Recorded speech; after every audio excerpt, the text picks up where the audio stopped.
이 시간 우리에게 주신 하나님의 말씀 사무엘상 12장 22절로 24절의 말씀을 봉독해 드리겠습니다.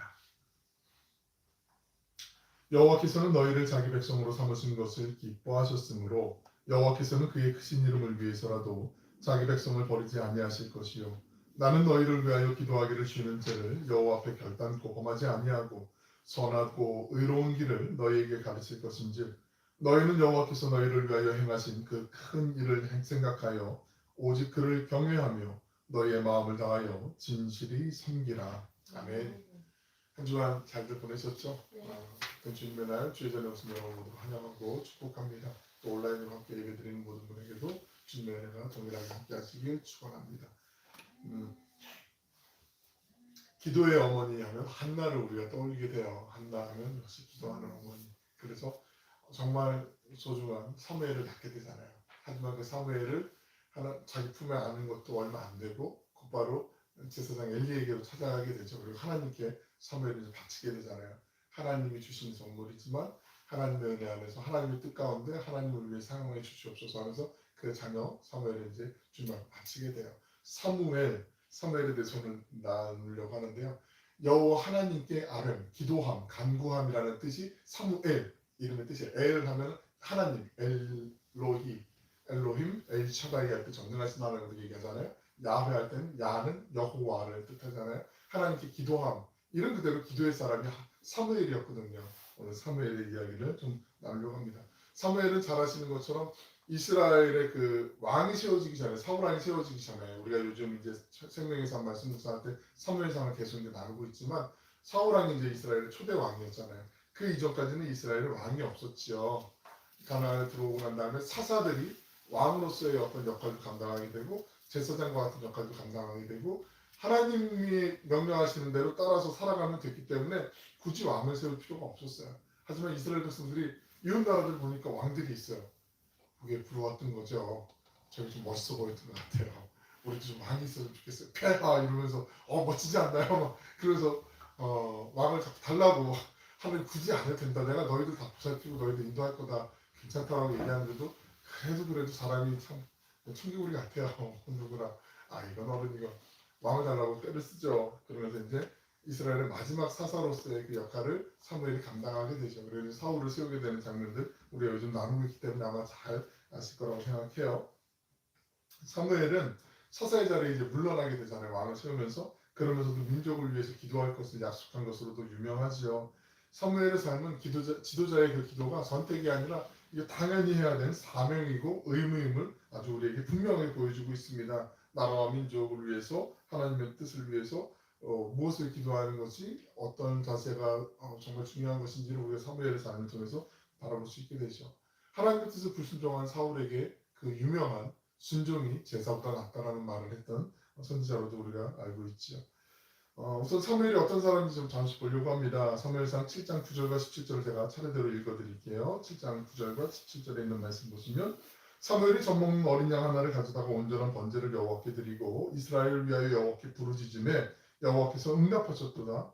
17절 라마로 돌아왔으니 이는 거기서 자기 집이 있었습니다. 거기서도 이스라엘을 다스렸으며 또 거기에 여호와를 위하여 제단을 쌓았더라. 이 말씀은 사무엘이 제사장의 역할을 감당했음을 우리에게 알려주고 있어요. 또한 7장 15절 16절을 보시면 사무엘이 사는 날 동안에 이스라엘을 다스렸으며 이스라엘을 다스렸어요. 16절에 해마다 베델과 길갈과 미스바를 순회하여 그곳에 그 모든 곳에서 이스라엘을 다스렸고 그러니까 다스렸다는 사사의 역할을 감당했다라는 얘기죠. 정치적인 지도자였다라는 거죠. 그러나 사무엘은 제사장과 사사의 일만 한 게 아니었고 하나님의 부르심을 받아서 하나님과 백성 사이의 중재자로 예언자, 선지자로 사역하기도 했죠. 그 한나가 이제 사무엘을 엘리에게 데려갔다고 말씀드렸잖아요. 사무엘상 3장 19절 20절에 있는 말씀을 같이 한번 읽어보실까요? 시작. 사무엘이 자라매 여호와께서 그와 함께 계셔서 그의 말이 하나도 땅에 떨어지지 않게 하시니 단에서부터 블레셋까지 온 이스라엘이 사무엘을 여호와의 선지자로 세우심을 입은 줄을 알았더라. 여호와의 선지자 예언자로 활동했다는 거죠. 잘 아시지만 단에서부터 브엘사바까지는 이스라엘 전역을 나타내는 수거적인 표현이라고 말씀을 몇 번 드렸어요. 단은 이스라엘의 최북단이고 브엘사바는 최남단. 우리식으로 얘기하면 할라에서 백두까지 이런 의미라고 말씀을 드렸죠. 사무엘은 제사장, 사사, 예언자, 선지자의 역할을 했는데 이게 뭐 어디까지는 예언자고 어디까지는 선지자고 어디까지는 제사장이고 어디까지는 사사이고 이게 구분이 없어요. 이렇게 약간 이 시대는 좀 여러 가지가 갑자기 맞물려서 혼재돼서 이렇게 직분을 한데 어우러서 이렇게 했다라는 거죠. 사무엘이 이제 그 자리에서 이제 한 걸음 물러나서 사울 왕이 세워질 때까지 이스라엘에는 그런데 아직까지 풀지 못했던 하나의 숙제가 있어요. 하나님께서 이스라엘에게 주신 숙제가 신명기 25장에 잘 나와 있는데 잘 아시는 것처럼 사방의 모든 적들 가나안에 들어와서 모든 적에게서 그 이제 위협에서 벗어나게 되고 안식을 누리게 될 때 하나님 이거는 꼭 해야 돼. 이거는 미루면 안 돼. 꼭 해야 된다라고 주신 말씀이 바로 아말렉을 진멸하는 거였어요. 왜냐하면 출애굽기에서도 나오지만 아말렉이 행군에 지쳐있는 사람들을 뒤에서 뒤통수를 치면서 사람들을 괴롭혔고 무지막지하게 공격했기 때문이었죠. 신명기 25장 17절로 19절까지의 말씀을 제가 읽어드릴 테니까 한번 눈으로 잘 따라와 보세요. 너희는 애굽에서 나오는 길에 아말렉이 내게 행한 일을 기억하라. 곧 그들이 너를 길에서 만나 네가 피곤할 때에 내 뒤에 떨어진 약한 자들을 쳤고 아말렉이 공격했다는 거죠. 하나님을 두려워하지 아니하였노라. 그러므로 내 하나님 여호와께서 내게 기업으로 주어 차지하게 하시는 땅에서 가나안 땅에서 내 하나님께서 여호와께서 사방에 있는 모든 적군으로부터 내게 안식을 주실 때 모든 적들을 이제 다 전멸하고 정비했을 때 평안이 왔을 때 너는 천하에서 아말렉에 대한 기업을 지워버리라. 아말렉을 진멸하라는 말씀이에요. 너는 잊지 말지니라. 하나님이 분명히 이렇게 숙제를 주셨단 말이죠. 왜냐하면 아말렉이 살려주면 죄의 쓴뿌리처럼 마치 몇 번 설명을 드렸죠. 몸이 아픈데 수술하러 들어가는데 수술대 위에 놓는 환자를 보고 의사가 다급하다고 그냥 소독도 안 하고 들어가서 수술할 수 없는 것처럼 손에 있는 이 병균이 무슨 죄라고 얘를 다 죽여야 되나 이런 마음 없이 다 깨끗하게 소독하는 것처럼 아말렉이 그런 존재와 같다라는 거죠. 그래서 하나님은 아말렉을 철저하게 진멸하기를 원하셨고 그 숙제를 주셨는데 이제 그것이 해결할 때가 이제 된 거예요. 함께 사무엘상 14장 47절 48절 두 절 말씀을 읽어보겠습니다. 시작. 사울이 이스라엘 왕위에 오른 후에 사방에 있는 모든 대적 곧 모압과 암몬 자손과 에돔과 소바의 왕들과 블레셋 사람들을 쳤는데 향하는 곳마다 이겼고 용감하게 아말렉 사람들을 치고 이스라엘을 그 약탈하는 자들의 손에서 건졌더라. 모든 싸움에서 사울이 다 이기게 되는 거죠. 이제 아말렉을 진멸할 때가 되는 거예요.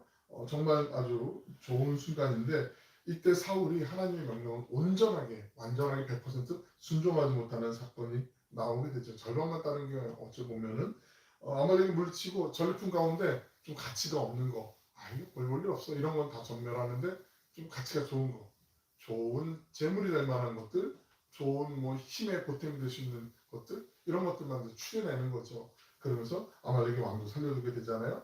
사무엘상 15장 8절 9절에 있는 말씀을 읽어드릴게요.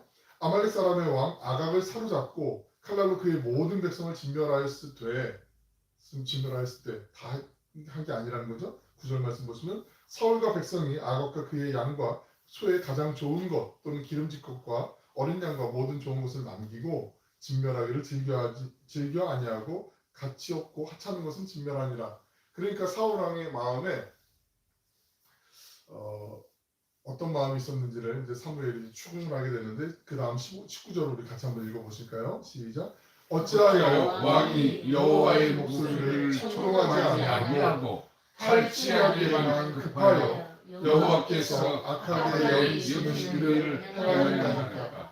역사 일을 보면 전쟁에 나가면 전쟁에서 이긴 사람은 전리품을 늘 언제나 갖길 원해요. 그리고 그게 당연하게 여겨지는 상황이란 말이죠. 하지만 이 상황을 하나님 모두 진멸하라고 말씀하셨기 때문에 거기에 순종해야 되는데 사울에게 그 마음이 있었기 때문에 사무엘이 이제 사울에게 추궁하는 거죠. 이때 사울이 그걸 합리화하기 위해서 내가 불순종하게 된 이유가 있어요. 이거 선한 의도예요. 자꾸 날 모함하지 마세요. 이런 식으로 이제 얘기를 하는 거죠. 함께 15장 21절에 있는 말씀도 읽어보겠습니다. 시작. 다만 백성이 그 마땅히 멸할 것 중에서 가장 좋은 곳으로 길갈에서 당신의 하나님 여호와의 제사하려고 양과 소를 끌어왔나이다 하는지라. 길갈이라는 장소는 사울을 하나님이 이제 선택하게 된 중요한 장소잖아요. 사무엘을 만난 장소이고. 근데 웃기는 게요. 당신의 하나님. 나의 하나님, 우리의 하나님도 아니고 당신의 하나님. 그러니까 나 하나님 뜻대로 잘 순종한 것 같은데 왜 그러세요? 라고 이렇게 지금 자기를 합리화시키는 거란 말이죠. 아무리 많은 제물을 드린다고 할지라도 그 제사를 드린다 할지라도 그 제사의 행위가 하나님의 명령과 명령에 대한 순종과 이렇게 연결해서 봤을 때 대신할 수 있는 가치가 안 돼요. 그래서 하나님의 준엄한 판결이 사무엘을 통해서 사울에게 주어지게 되죠. 잘 아시는 말씀, 유명한 말씀인데 우리 22절, 23절에 있는 말씀도 함께 천천히 한번 읽어보겠습니다. 시작. 사무엘이 이르되 여호와께서 번제와 다른 제사를 그의 목소리를 청종하는 것을 좋아하심 같이 좋아하시겠나이까. 순종이 제사보다 낫고 듣는 것이 수장의 기름보다 나으니 이는 거역하는 것은 점치는 죄와 같고 완고한 것은 사신 우상에게 절하는 죄와 같으니라. 왕이 여호와의 말씀을 버렸으므로 여호와께서 왕을 고려 왕이 되지 못하게 하셨나이다. 순종이 제사보다 낫다라는 게 자꾸 그 많은 기름 좋은 거 같고 재물 이거 최고의 재물인데 정말 순전하고 하나님 받으실 만한 좋은 재물인데라고 할지라도 하나님 말씀을 순종하는 거, 그 말씀을 듣는 것이 훨씬 더 낫다라고 지금 얘기하는 거죠. 마치 그걸 거역하는 것은 사신 우상이라는 게 다른 이방의 우상들을 섬기는 거하고 다를 바 없다. 큰일 났다. 이제 왕이 이제 그 자리에서 내려놔야 되겠다. 하나님이 이제 왕으로 이제 이어지는 것을 보지 못하시겠다. 계속 반복해서 이제 나오게 되는 말씀이거든요. 이 말씀은 정말 주님 앞에 온전한 예배를 드려야 되는데 형식적인 예배 드리는 거 그거 위선적인 거다. 그러면 안 된다라고 계속 얘기하는데 이 질타가 사무엘에게만 있었던 게 아니에요. 이사야 선지자나 예레미야나 호세아나 아모스나 미가 등 다른 예언자들에 의해서도 계속해서 이스라엘에게 경고했던 하나님의 메시지였다라는 거죠. 하나님께서는 그 형식적인 예배보다 정말 온 마음 다하는 진정한 예배, 그 순종을 원하시는 거 아니겠습니까? 이게 힘을 주어 강조하는 사무엘의 핵심 메시지이기도 해요. 그러면 이제 사무엘이 했던 기도에 대해서 우리가 좀 살펴보려고 합니다. 구약 성경에서 사무엘은 대표적인 중보적 기도자의 대명사로 여겨지는 인물이었어요.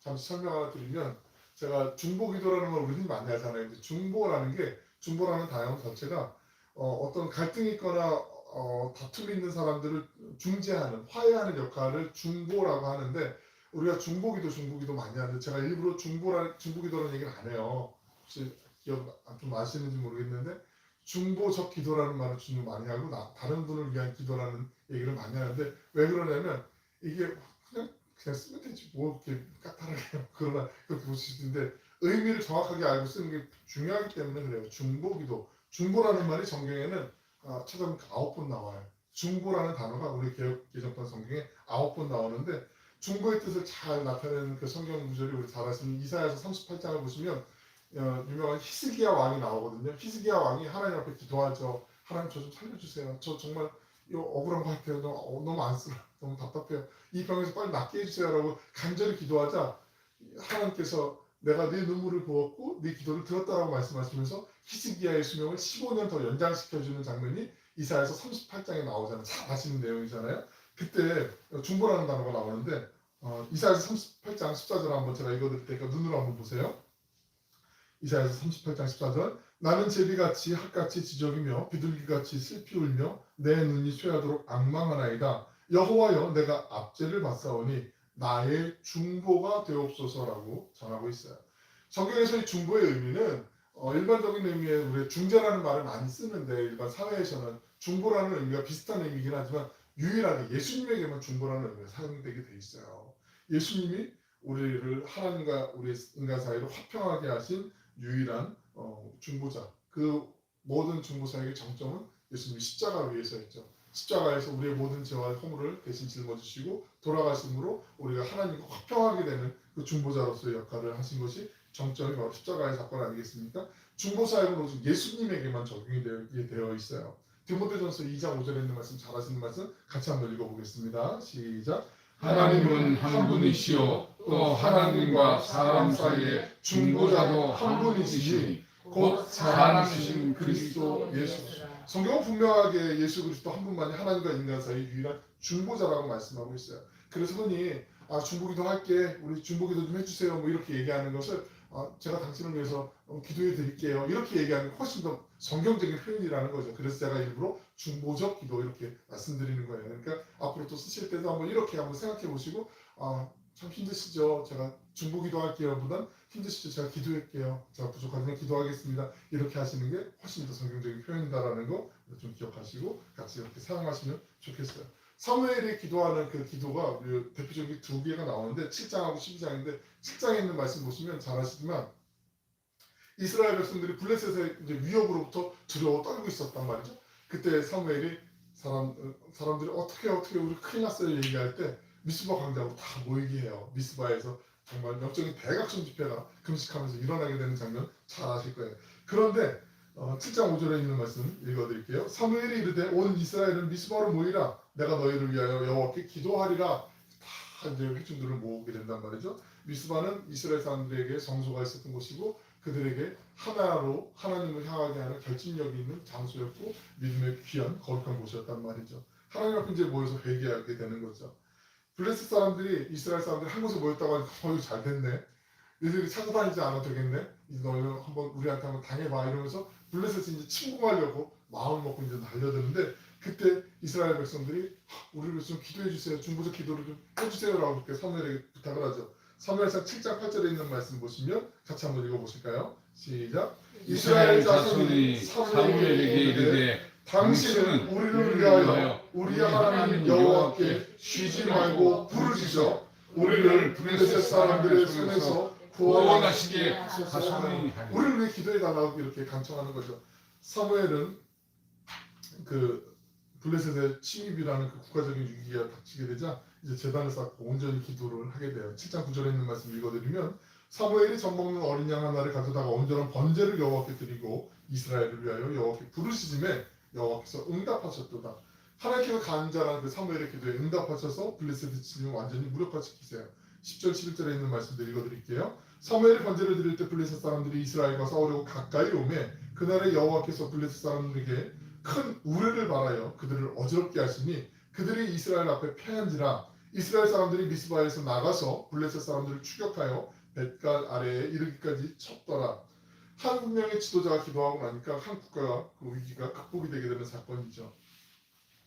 예, 사무엘 기도의 첫 번째 교훈이 있어요. 첫 번째 교훈은 지도자는 한 공동체를 위해서 기도할 때 그 공동체가 그 기도에 흥망성쇠의 영향을 받게 된다는 거죠.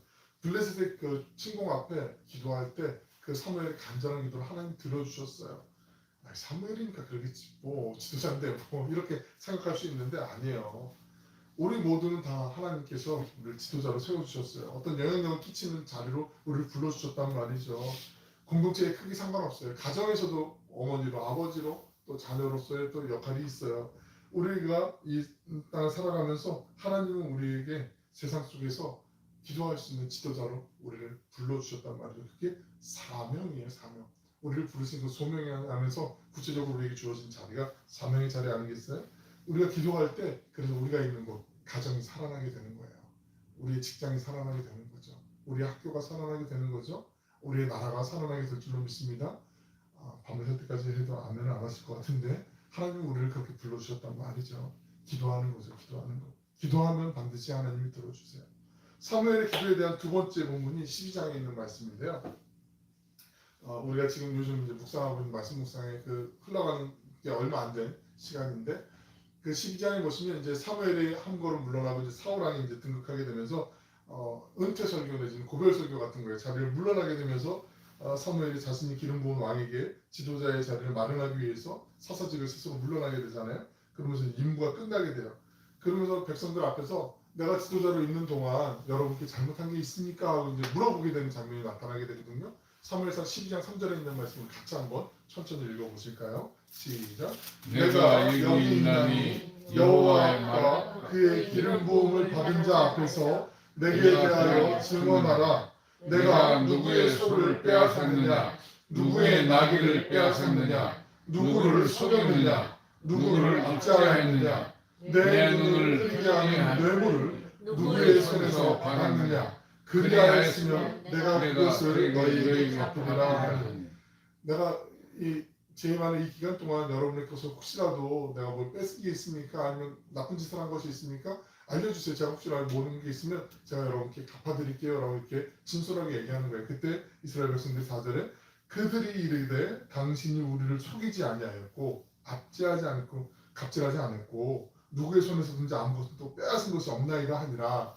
정말 우리나라를 이끌어가는 지도자들이 정치인들이 특별히 좀 이걸 좀 새겼으면 좋겠는데 자신이 사리사욕을 채운 적이 없었다는 것이 확증된 다음에 사무엘은 12장에서 두 번째 설교에서 백성들의 책임 그러면 우리가 하나님 앞에 지금 잘못한 게 있으니까 이걸 좀 우리가 점검해야 됩니다. 이거 그냥 지나가면 절대 안 된다라고 다시 한번 얘기하고 이 하나님의 명령에 불순종하면 그 책임을 왕이 져야 된다라고 얘기하고 있어요. 그 내용이 담긴 사무엘상 12장 14절 15절에 있는 말씀을 읽어드릴게요. 너희가 만일 여호와를 경외하여 그를 섬기며 그의 목소리를 듣고 여호와의 명령을 거역하지 아니하며 또 너희와 너희를 다스리는 왕이 너희 하나님 여호와를 따르면 좋겠지만은 가정법이죠. 너희가 만일 여호와의 목소리를 듣지 아니하고 여호와의 명령을 거역하면 여호와의 손이 너희의 조상들을 치신 것 같이 너희를 치실 것이라. 그리고 나서 이제 우리가 잘 아는 것처럼 이스라엘은 우리는 여름철에 그 천둥번개를 동반한 장마철이 있으니까 비를 많이 보게 되는데 이스라엘은 이때가 추수의 계절이기 때문에 건조해요.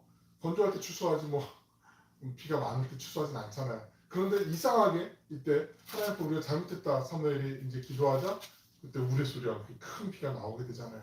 그래서 이스라엘 백성들이 이제 하나님도 사무엘 두려움의 대상으로 이렇게 떨게 돼요. 17절 18절에 있는 말씀 읽어드릴게요. 오늘은 밀베는 때가 아니냐 내가 여호와께 기도하리니 아뢰리니 여호와께서 우리와 비를 보내사 너희가 왕을 구한 일 왕을 세워달라고 한 일 곧 여호와의 목전에서 범한 죄악이 크면 너희에게 밝히 알게 하시리라. 이에 사무엘이 여호와께 아뢰매 여호와께서 그날에 우레와 비를 보내시니 비 오지 않는 계절에 모든 백성이 여호와와 사무엘을 크게 두려워하니라. 사무엘이 이것은 내가 얼마나 힘 있는지 알아? 좀 보여줄까? 이게 아니라 하나님 앞에 우리가 죄 지은 게 있다라는 걸 보여주기 위해서 그렇게 하는 거죠. 12장 19절에 있는 말씀 사무엘에게 백성들이 다시 한번 중보적 기도를 부탁하게 돼요. 우리 같이 한번 읽어보겠습니다. 19절에 있는 말씀 시작. 모든 백성이 사무엘에게 이르되 당신의 종들을 위하여 당신의 하나님 여호와께 기도하여 우리가 죽지 않게 하소서. 우리가 우리를 모든 죄에 왕을 구한 왕을 다하였나이다. 하나님 앞에 우리가 왕을 구한 거 잘못했습니다. 죄악이었습니다. 기도해 주세요. 기도해 주세요. 계속 이렇게 간청하는 거죠. 그래서 사무엘이 중보적 기도를 하는 그 예언자직만큼은 계속 수행해 줄 것을 백성들이 간구하게 되고 그래서 사무엘이 승낙하게 되는 장면이 23절 24절에 있는 말씀이에요. 잘 아시는 말씀인데 이 말씀도 오늘 본문인데 같이 한번 읽어보겠습니다. 23절 시작. 나는 너희를 위하여 기도하기를 쉬는 죄를 여호와 앞에 결단코 범하지 아니하고 선하고 의로운 길을 너희에게 가르칠 것인즉 너희는 여호와께서 너희를 위하여 행하신 그 큰 일을 생각하여 오직 그를 경외하며 너희의 마음을 다스려 진실히 섬기라. 기도하기를 쉬는 게 죄라고 분명하게 말씀하고 있어요. 사무엘은 이스라엘을 통치하는 사사직에서 물러났지만 그들을 위해서 중보적 기도를 하는 예언자직만큼은 지금까지 해왔던 것처럼 계속해서 맡겠다라고 말씀하고 있죠. 사무엘은 내가 하나님 앞에 이렇게 기도를 게을리하거나 중단하면 이게 죄가 된다라고 분명하게 얘기해요. 그러니까 우리가 주님 앞에 기도하는 게 얼마나 중요한지를 다시 한번 보여주고 있는 거죠. 지도자가 중보적 기도를 게을리하거나 기도하지 않는 것 큰 죄라고 말씀하는 게 사무엘의 기도를 통해서 우리에게 배울 수 있는 가르치고 있는 교훈 두 번째라는 거죠. 누군가에게 영향을 받고 주고 살아가는 우리가 하나님이 이미 지도자로 세워주셨다는 건 우리가 잘 알고 있어요. 베드로전서 2장 9절에 있는 말씀 그러나 너희는 택하신 족속이요 왕같은 제사장들이요 거룩한 나라요 그의 소유된 백성이니 이는 너희를 어두운 데서 불러내어 그의 기이한 빛에 들어가게 하시니 아름다운 덕을 선포하게 하려 하심이라. 우리를 빛 가운데로 주님 불러주시고 우리 사명자로 세워주셨어요. 누구나 다 기도의 용사가 될 수 있고 기도의 사명자가 될 수 있음을 알려주고 있는 거죠. 그러니까 우리가 부모가 자녀를 위해서 당연히 기도하시지만 더 기도해야 되는 거죠. 자녀는 부모님을 위해서 더 기도해야 되는 건 당연한 거죠. 성도가 교회를 위해서 목회자를 위해서 기도하는 것. 목회자가 주님이 맡겨주신 그 양들을 위해서 한 사람 한 사람 그 영혼들을 위해서 간절히 기도하는 것 이건 너무나 소중한 것이라는 걸 우리가 알고 있어요. 또 우리 지역을 위해서 이 땅을 위해서 또 하나님의 나라가 이루어지길 위해서 온누리 열방을 위해서 기도하는 것 기도하지 않는 것이 죄라고 분명히 말씀하고 있는 거죠. 우리나라를 위해서 정말 기도를 많이 해야 될다라는 걸 여러분 뉴스 많이 보시죠? 뉴스 보기 싫을 때가 참 많은데 또 국제적으로 들려오는 정세들, 자연재해들 우리가 알고 있는 것들 이제 코로나 엔데믹이 이제 점점 좀 자리가 잡히면서 오히려 더 일상으로 회복되는 것에 대한 두려움도 있고 여러 가지 조심하게 되는 마음들, 위축된 마음들이 많이 있는데 우리가 기도하면 또 그 안에서도 하나님이 지혜 주시고요. 용기 반드시 주실 줄로 믿습니다. 기도하는 사람에게 보여주시는 하늘의 비밀이 있어요. 예레미야 3장 3절에 있는 말씀, 잘 아시는 말씀, 너는 내게 부르짖으라 내가 내게 응답하겠고 내가 알지 못할 크고 비밀한 일은 내게 보이리라고 주님 말씀하셨잖아요. 날마다 주님 앞에 우리가 기도하는 거 여태까지 하루에 10분밖에 못했으면 조금씩 늘려보는 거죠. 한 점씩 늘려보는 거예요. 조금씩. 그래서 정말 하나님 앞에 기도하는 것이 기도하면서 하나님의 지혜를 또 우리가 다운로드하고 하나님이 주시는 그 하나님의 뜻을 구하고 그 속에서 분별력을 갖고 기도하는 가운데 하나님 앞에서 신실하게 쓰임받는 복음의 길을 가는 모든 것을 가진 자로 우리 한 사람 한 사람 세워지고 하나님께 영광 올려드리길 주님의 이름으로 간절히 축원합니다. 기도하겠습니다. 사랑하여 풍성하시고 자비로우신 아버지 하나님, 하나님과 함께 동행하는 삶, 주님께서 기뻐하시는 삶을 살아가는 예배자들로 우리를 불러주신 그 부르심에 합당하게 살기를 원합니다. 우리의 삶에서 만나게 되는 현실의 선택에서 기도하는 가운데 하나님께서 기뻐하시는 것을 선택하게 하시고 우리 삶의 주인 되신 주님의 능력을 의지하며 기도할 때 주님 곁으로 한 걸음 더 나아가게 하시고 주님이 기뻐하시는 길로만 나아가시는 우리 모두가 되게 하여 주시길 원합니다. 주님과 함께 두려움과 절망도 이겨내게 하여 주시고 하나님이 주실 그 비전 안에 남들이 바라보지 못한 그 크고 비밀한 그 비전을 바라보면서 주님과 함께 담대히 나아가는 우리 모든 믿음의 가족들 되게 하여 주시옵소서. 우리 각자가 우리 교회가 이 시대와 장래에 하나님의 순전한 도구가 되게 하여 주시도록 하나님 인도하여 주실 그 은혜를 바라보면서 이 어두운 세상 가운데 하나님의 등불이 되게 하여 주시고 오늘이 가운데 소금과 빛의 역할을 감당하는 기쁨의 도구 은혜의 통로가 될 수 있도록 하나님 우리를 사용하여 주시옵소서. 그 역사를 이루실 주님을 찬양하고 감사드리며 사랑 많으신 예수님의 이름으로